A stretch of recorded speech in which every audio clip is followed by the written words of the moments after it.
Hello and welcome to today's presentation. Today we will be talking about the geoids and how we can use them in 3D survey. So let's go right ahead. First, let's have a look at what actually is a geoid model. So a geoid model is a model describing the Earth's surface, and its shape would be basically the shape of Earth's object if we extended the oceans beneath the continents. So why is this important? Because in land survey, when we measure heights from the geoid model, because these are the measurements that we get when we measure heights with a total station or a nivelier. But the problem with the geoid model is that it's hard to describe it mathematically. So it has an irregular shape. So GPS receivers, they usually give us the ellipsoidal height. Here in this picture, we see the difference. So the orthometric heights, so those are the ones that we are using in our survey maps. Those are different than ellipsoidal heights. And the difference is the value of geoid height or geoid ondulation. So because our end results will be in orthometric heights, we need to use geoid heights to fix the ellipsoidal heights that we get from drones in order to be able to use both survey GPS heights and GPS data from the drones. And what does the shape of the geoid model looks like? So we said it has an irregular shape. So generally we have higher geoid model in area where we have a lot of mountains. The highest value of geoid is around Iceland, where the geoid is 85 meters above the ellipsoid, and the lowest value for geoid model is minus 100 meters, which we have around southern part of India. It is important to note that we have two types of geoid models. First type is global geoid models. Examples of these are EGM-08, EGM-96, and yet to be released EGM-2020. So the EGM stands for Earth Gravitational Model. As the name suggests, the global geoid models offer global coverage, but an obvious downside will be that they offer lower accuracy. What kind of accuracy we can expect from EGM models, we will see in a little bit later.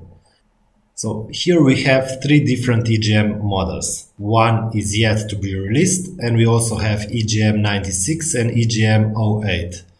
So we did some tests with these geoid models, and it seems to us that actually the EGM model 96 is more accurate than EGM-08. So that's why we have decided to add this one with 3D survey. So EGM-96. On the other hand, we also have local geoid models. Examples of these are G12B for the US, so that tells us geoid from 2012 data, B version of calculation, and US for the state. Or GCG 2016 for Germany, or KN-Geoet 8 as in Korea National Grid 2018, or GS, or the last one is Japanese one. Here we have a picture of a Greek geoid model. So these local geoid models They offer state or country-wide coverage. They have considerably higher accuracy than global Geoid models, and they're typically used in survey-grade GPS instruments.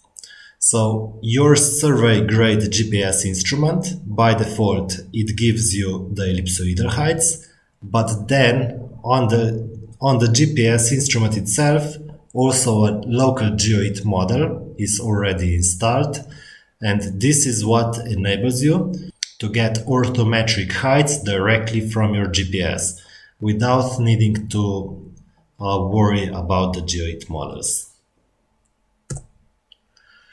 So what is practical difference between local and global geoids?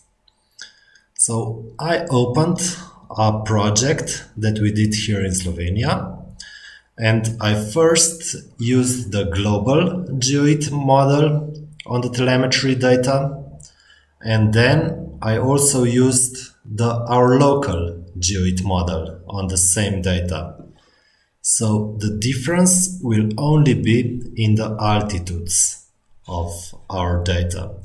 So if we do the calculation, so 429.806 minus 429.229, we will get to approximately 60 centimeter difference, plus minus 1 millimeter. So that's quite a lot. When we have very accurate telemetry data, global Geoid models would not suffice.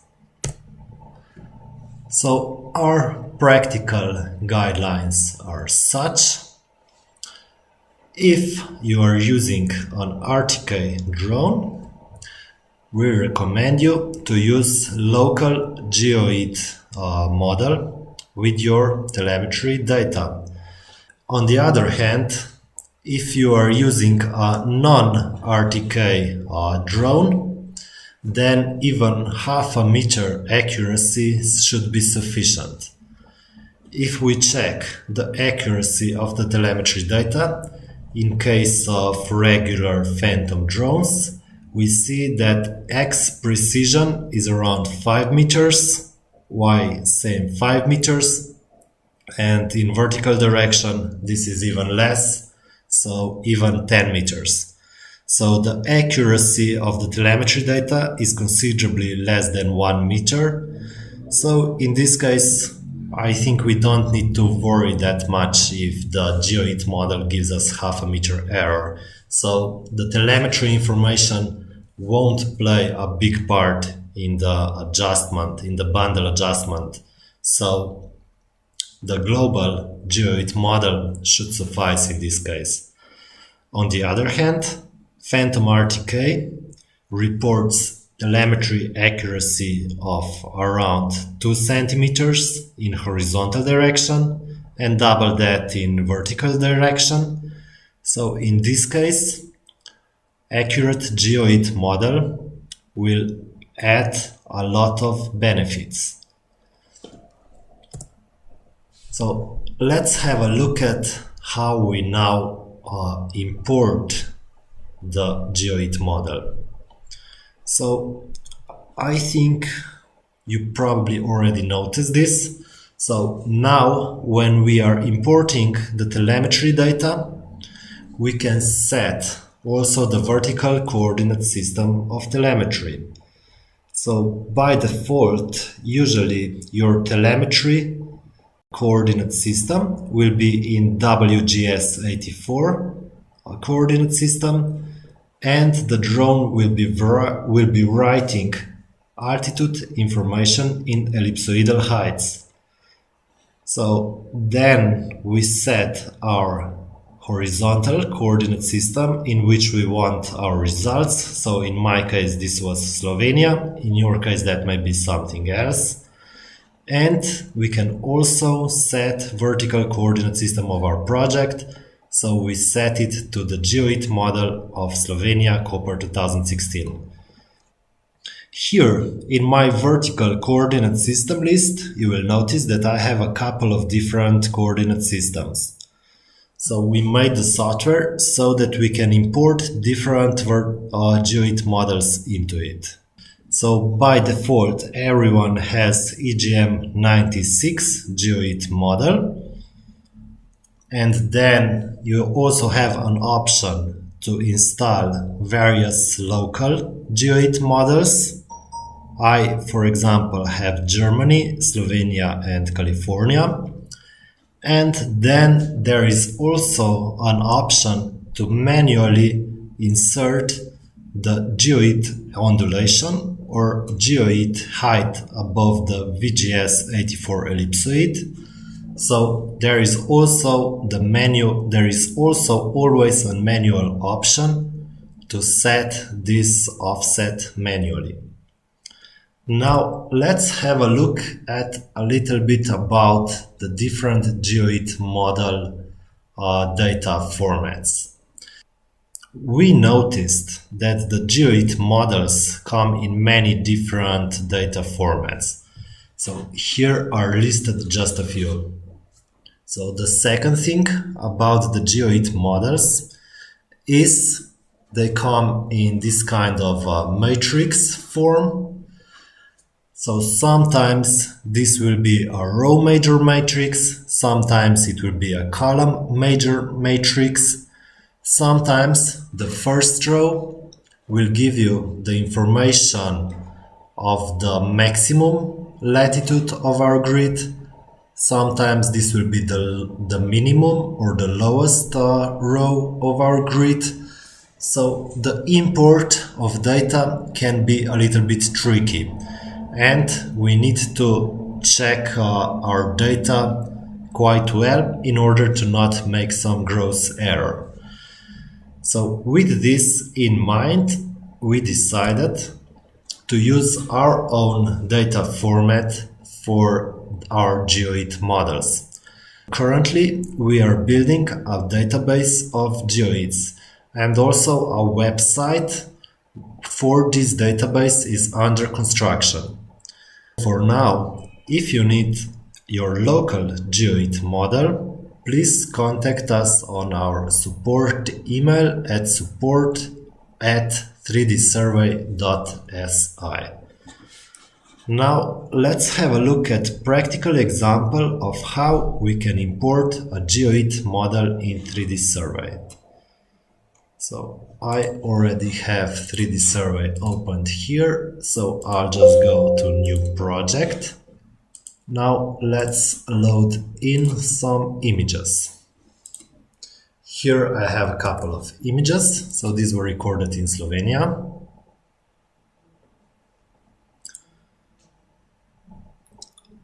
Images were recorded in Slovenia, but I don't have a Slovenia Geoid model. So what I need to do, I just need to run this simple installer, which will add the Slovenia Geoid model to 3D Survey. So just double click on this one. It finishes pretty fast. Now let's just restart 3D Survey. Load in the images again.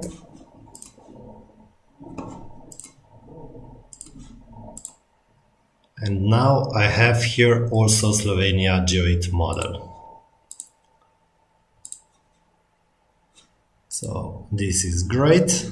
The telemetry information is in WGS84. The drone wrote ellipsoidal heights, but for our project we want to convert them to Slovenia coordinate system and Slovenia vertical coordinate system.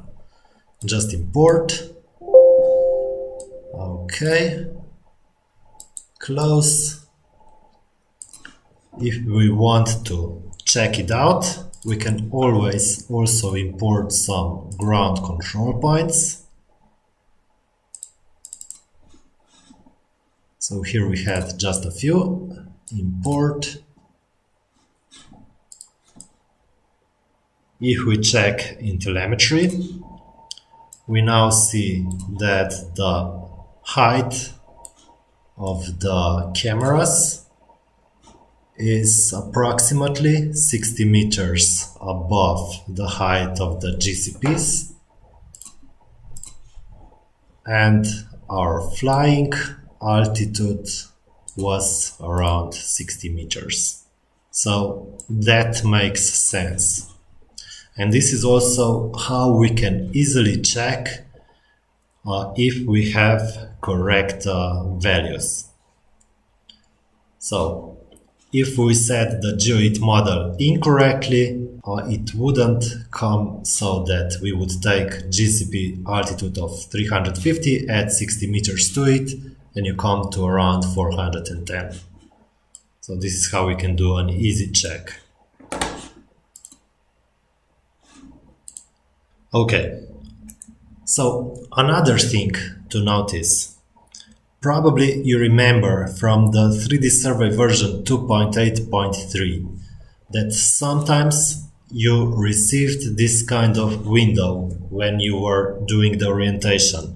This was actually our solution in version 2.8.3 of how to deal with the Geoid models. So in that version, we automatically detected if the position of cameras that was obtained from telemetry and position of cameras from orientated with ground control points, if they differed, we brought you these offsets and we asked you to confirm those offsets. So this solved pretty effectively any problems you had with not having the Geoid model or incorrectly setting the coordinate systems. So this window is now no longer present in version 2.9.0. So in 2.9.0, if you don't have a Geoid model, or if you have maybe some problems with the coordinate system, then it's important to use the local coordinate system when importing the ground control points. Using local coordinate system, there's 3D survey to calculate the offset between the GCPs and telemetry information and use this offset in orientation process. So if we are certain about our coordinates, then we can also use non-coordinate system. So this is what is new now. Now let's have a look at a practical example. So here we already have now set up a project. Now let's also process it. So I will run bundle adjustment, global,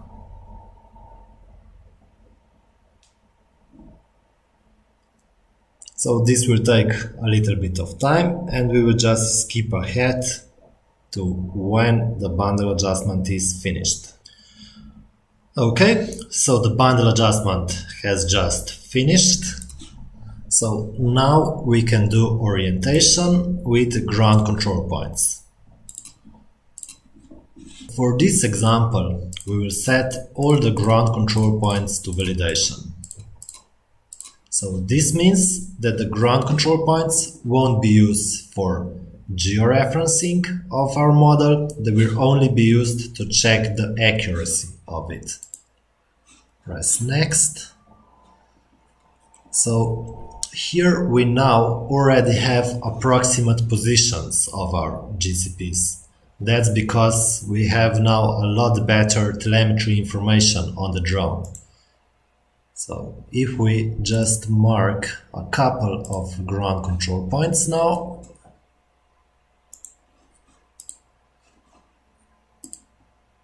there will be a third one.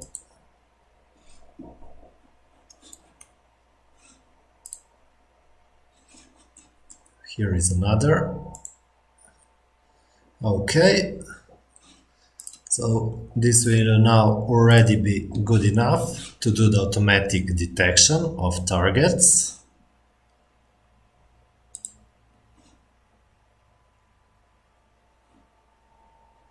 Great. The automatic detection ran perfectly. Let's just export these values so that next time we don't need to click.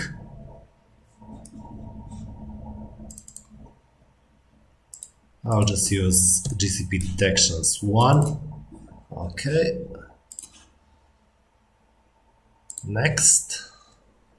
Now let's see what accuracy of model we would obtain without using any GCPs for georeferencing. So we're just using them for checking the accuracy of the data. So in this example, that worked pretty well. So the accuracy of our model in vertical direction is in this case around 2.5 centimeters maybe. So that's already enough and pretty good. But now let's have a look at what would happen if we incorrectly imported the telemetry information. So now everything was done correctly. But for second example, I will re-import the telemetry information. I will import it from EXIF data. And here I will now set it incorrectly, for example, to ellipsoidal heights. Press re-import. Okay. Telemetry information was successfully imported. Here we can already see that this doesn't look like right anymore. Now let's repeat the orientation with GCPs. Now, for example, let's set 4 GCPs, 4 ground control points to GCPs, and we will set 1 to validation. Press next. And note that we have incorrectly imported the telemetry information.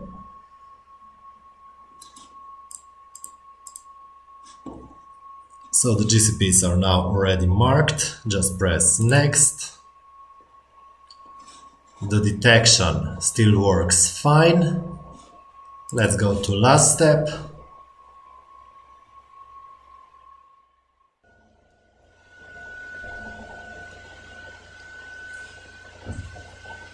Okay, so already we see that we got a pretty lower quality estimated errors.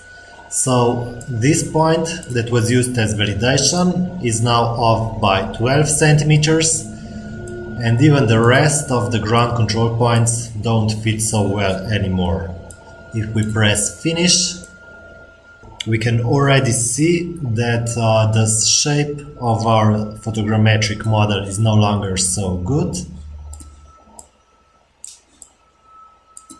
So this is because we now have incorrectly set telemetry information.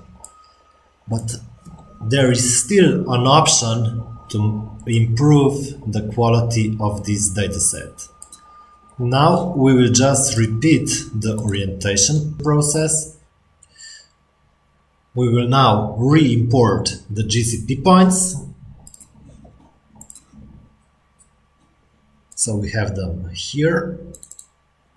But now we will set the coordinate system to local coordinate system. So that means that the coordinate system of GCPs will overpower the coordinate system of telemetry data. Import. Again, let's set a GCP to validation. Let's press. Now also let's import the already pre-calculated GCP detections. Press next. Next. So these are now the same GCP detections that we used for previous step. And next again, and let's see what kind of accuracy we get now. Okay, we already have our result. So now the overall accuracy is considerably better And also this validation point that we used is only 2 centimeters off, less than 2 centimeters off. So this is about, I would say, the accuracy of the GPS measurements. So pretty well. Finish. And this is again how correct photogrammetric model looks like, even if we have incorrectly set up telemetry information.